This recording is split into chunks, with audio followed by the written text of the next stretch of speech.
Ziad could not make it, unfortunately, so I'm here on my own. Of course, with Hind, our junior colleague, here she is. Our presentation is about a tiny finding of our project. It's about the solar heating versus photovoltaics.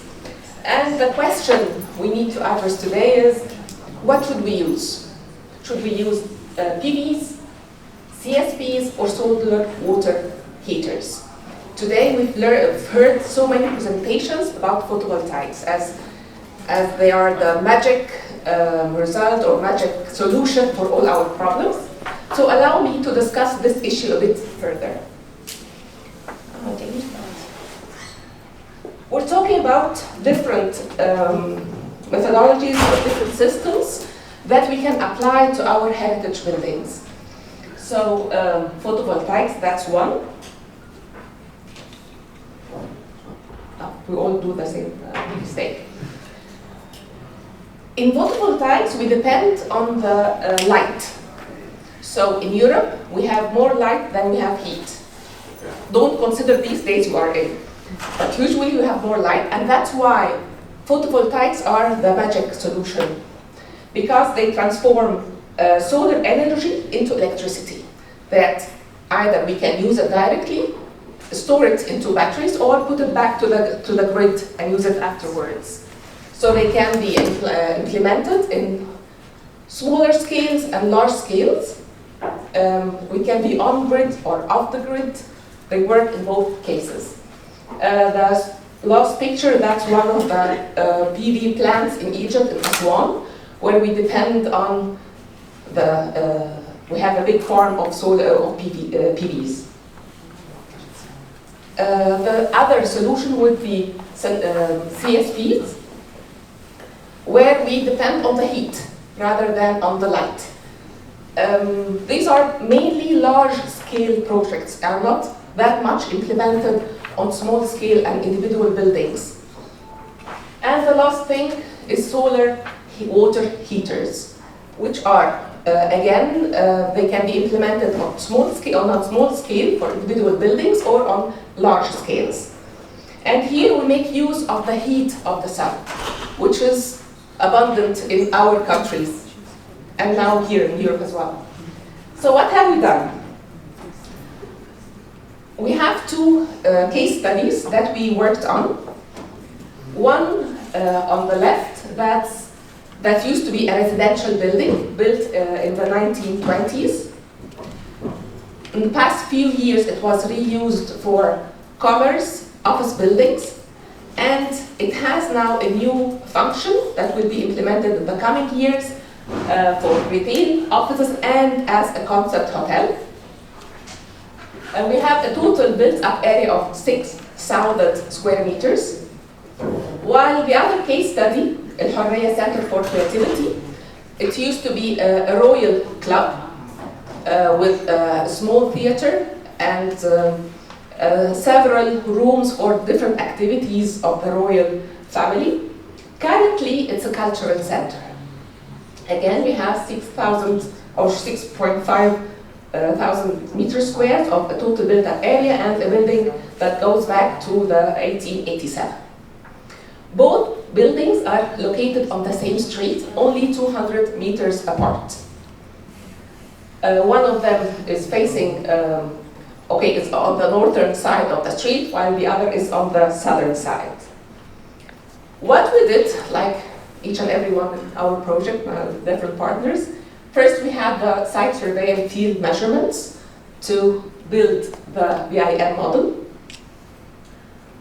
Of course, we went through the 3D point cloud as everyone else, then went for simulation energy performance with Design Builder, validation of our model to fine-tune the model to have the minimum error between the model and the situation, the real situation, and to end up with calibrating our model to be as close as to the normal situation.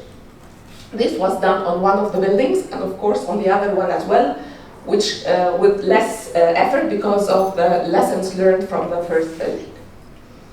Again, our question was, or our question currently is, should we use PVs, CSPs, or solar water heaters? So let's see one of the results for the bigger building, the one that's will be a hotel. The first row is the energy consumption for the base case for the whole building. The second set, we took one of the typical floors for the hotel rooms, and then we took one room. However, I would like to focus on the second, on the typical floor, and let's see the amount of energy consumption for the water heating and that for total cooling.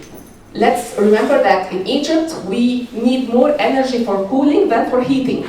It's not like here. So in spite of that, the amount needed to heat waters was much more than the amount of energy needed to cool down the building. So it's not only where we are located, it's not only because we are in Egypt, so we need more energy for cooling, but deciding on what technologies or what measurements to take needs to be, we need to consider the building use as well. So here we are comparing between the two buildings. So please regard with me the total percentage of energy consumed. So in Kordehe building, which is the hotel building, we have 47% for heating water, while only 36% for cooling. While in the other building that is only 200 meters away from that building, which is a cultural center, no, we need 80% for cooling.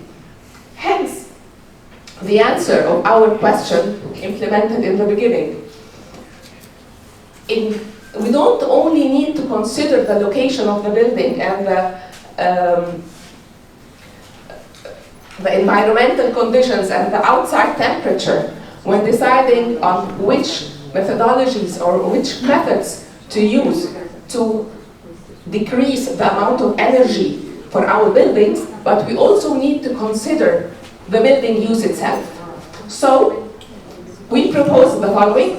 For the first case study, using 50% of the roof area to implement solar water heaters, this covered the whole consumption of energy needed to heat our waters for the hotel.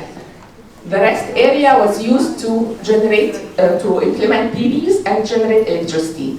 While in the other building, in the Hurriya Cultural Center, there was no need for solar heaters at all because it was a public building used, not a residential, no residences, no hotels, so we need only 5%.